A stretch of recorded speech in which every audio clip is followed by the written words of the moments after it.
चीन और पाकिस्तान के बॉर्डर पर हलचल बढ़ने वाली है, क्योंकि अब भारत के आसमान को छूना नामुमकिन होने जा रहा है। जी हाँ, वही आयरन डोम जिसने इजराइल के आसमान को एक अभेद्य किले में बदल दिया और दुश्मनों के सैकड़ों रॉकेट्स को हवा में ही राख कर दिया, अब उस तकनीक की मिसाइलें भारत की धरती पर बनने जा रही हैं। ये भारत के इतिहास की वो सबसे बड़ी छलांग है जो न सिर्फ हमारी हवाई सुरक्षा को सुपर पावर बनाएगी, बल्कि दुनिया के रक्षा बाजार में भारत का दबदबा कायम कर देगी। अगर आप सोच रहे हैं कि ये फ्रांस वाला राफेल विमान है, तो रुकिए, ये फ्रांस का लड़ाकू विमान नहीं, बल्कि इजराइल की वो दिग्गज सरकारी डिफेंस और वेपन टेक्नोलॉजी कंपनी राफेल यानी राफेल एडवांस डिफेंस सिस्टम्स है जिसने आयरन डोम को बनाया है। और अब ये कंपनी भारत में कदम रखने जा रही है। इस महासमझौते के मायने सिर्फ भारत की सुरक्षा तक सीमित नहीं है, बल्कि ये मेक इन इंडिया के तहत एक बहुत बड़ा गेम चेंजर साबित होने वाला है। इजराइल की कंपनी जब भारत में इन इंटरसेप्टर मिसाइलों का प्रोडक्शन शुरू करेगी, तो भारत को ट्रांसफर ऑफ टेक्नोलॉजी यानी तकनीक का सीधा फायदा मिलेगा। अब तक इन मिसाइलों का निर्माण मुख्य रूप से अमेरिका में होता था, लेकिन अब अमेरिका के बाद भारत दुनिया का दूसरा ऐसा बड़ा केंद्र बनने जा रहा है जहां ये एडवांस मिसाइलें तैयार होंगी। भारत में बनने से इन मिसाइलों की लागत बेहद कम आएगी। इसका सीधा फायदा हमारी भारतीय सेना को मिलेगा, जिससे कम बजट में हमें दुनिया की सबसे अचूक सुरक्षा शील्ड मिल जाएगी। इससे भारत के उद्योग जगत को भी बहुत बड़ी मदद मिलेगी। भारत के लिए ये राह एकदम नई नहीं है। हमारी सेना पहले ही अपनी हवाई सीमाओं को सुरक्षित करने के लिए सुदर्शन चक्र योजना पर काम कर रही है, और इजरायली तकनीक के आने से इस पूरे मैकेनिज्म और प्रोजेक्ट को एक नई और अचूक शक्ति मिलेगी। भारत और इजराइल का रक्षा इतिहास बहुत पुराना और भरोसेमंद रहा है। इससे पहले भी दोनों देश मिलकर बराक 8 जैसी बेहतरीन मिसाइल प्रणालियों का निर्माण कर चुके हैं। इसके अलावा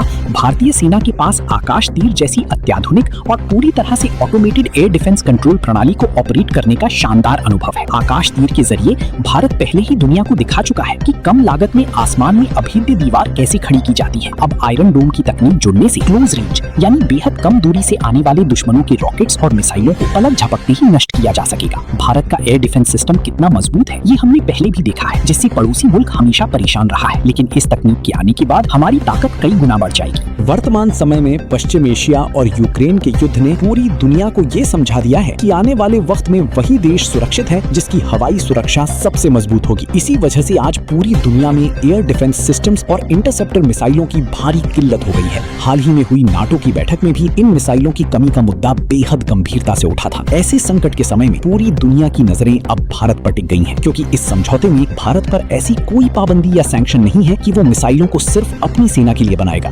भारत इन मिसाइलों को दुनिया भर में एक्सपोर्ट भी कर सकेगा, यानी भारत बहुत जल्द दुनिया के लिए इन सबसे जरूरी मिसाइलों का सबसे बड़ा, सबसे किफायती और सबसे भरोसेमंद ग्लोबल सप्लाई हब बनने जा रहा है। साफ है कि भारत अब सिर्फ अपनी रक्षा करने वाला देश नहीं, बल्कि दुनिया को रक्षा कवच देने वाला ग्लोबल लीडर बनने की राह पर निकल चुका है। राफेल एडवांस डिफेंस सिस्टम और भारत का ये तालमेल आने वाले दिनों में एशिया की जियोपॉलिटिक्स और डिफेंस सेक्टर का पूरा समीकरण बदलने वाला है। भारत की इस ऐतिहासिक छलांग और आसमान के इस नए पहरेदार के बारे में आपकी क्या राय है? कमेंट सेक्शन में अपनी राय जरूर साझा करें। वीडियो को लाइक और शेयर करना ना भूलें। जय हिंद।